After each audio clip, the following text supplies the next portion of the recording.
Na 'n besige dag, vol van avontuur en soms moeilike kliënte en alles en nog wat, is daar vir my net so lekker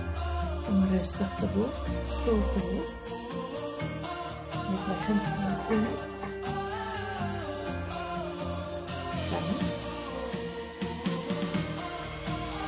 lekker koppie koffie, en om my gedagtes te orden en te kyk waarvoor ek kan dankbaar wees vandag. Of ek kan dankie sê en daar